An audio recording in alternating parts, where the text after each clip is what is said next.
Cela ne vous a pas échappé, depuis le début de la pandémie de Covid-19, le masque se glisse peu à peu dans notre vie quotidienne. Dans le métro, en course, chez le coiffeur ou même sur notre vélo. En se démocratisant, et puisqu'on est tous désormais contraints à en porter un très fréquemment, son apparence pourrait compter de plus en plus. D'un simple instrument de protection, il pourrait prendre des formes et une signification nouvelle. Mais est-ce que le masque peut devenir un produit comme un autre ? On se représente le masque aujourd'hui comme une barrière anti-coronavirus. Beaucoup se disent que la question de savoir si le masque peut être autre chose finalement qu'un bouclier ou peut avoir une fonction autre que celle de la protection sanitaire, beaucoup de gens trouvent cette question indécente et y compris dans le secteur de la mode, on a déjà vu pas mal de déclarations qui allaient en ce sens en disant il est souhaitable que le masque justement ne devienne jamais un accessoire de mode et puis qu'on puisse au plus vite le ranger et l'oublier. Pour le moment, les marques de luxe les plus en vogue ont choisi de fabriquer des masques médicaux pour les soignants. Et ce, même si elles étaient les premières, bien avant la crise, à avoir customisé des masques assortis à leur collection.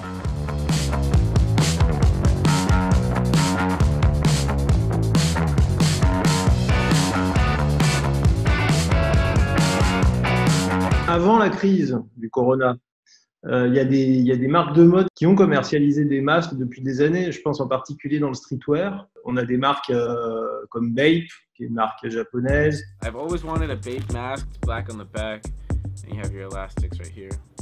Am I an official hypebeast yet or what? En attendant, d'autres marques grand public surfent déjà sur la bonne affaire. C'est facile à faire un masque. C'est l'objet que tout le monde recherche en ce moment, donc on va dire que la plupart des marques peuvent se dire qu'il y a une opportunité. Disney s'est lancé dans une gamme de masques colorés pour les tout-petits. La griffe américaine Old Navy a lancé d'autres packs avec motifs. Playmobil, de son côté, a commercialisé un masque rigide. Si on voit de plus en plus de gens porter des masques, il va y avoir un effet d'entraînement, quoi. Il va rentrer dans les mœurs, il va probablement se charger de valeurs à la fois symboliques mais aussi esthétiques. Preuve d'un début d'engouement pour des masques à l'esthétique soignée, le succès des masques en tissu coloré de la boutique de tailleur sénégalais Barakatou.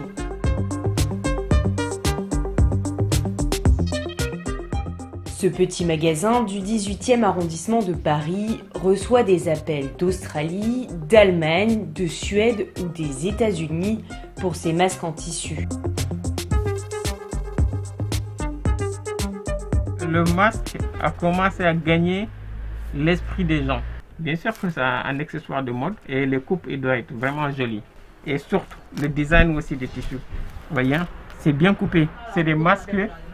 On met par exemple un costume ou quelque chose comme ça, on le porte, ok, ça fait différence.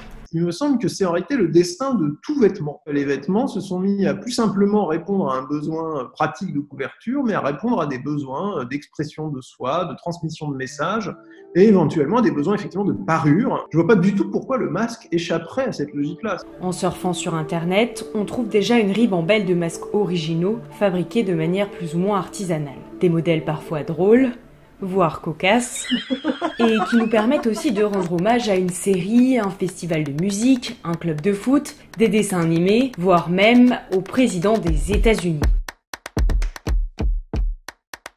Ça me paraît pas du tout étonnant qu'on puisse trouver des masques à l'effigie de son équipe préférée, à l'effigie de sa communauté, et je vois pas du tout, voilà, pourquoi le masque serait pas un support d'expression personnelle. Après tout, ça voudrait peut-être dire qu'on a intégré le masque à nos habitudes collectives, et ce serait peut-être pas plus mal.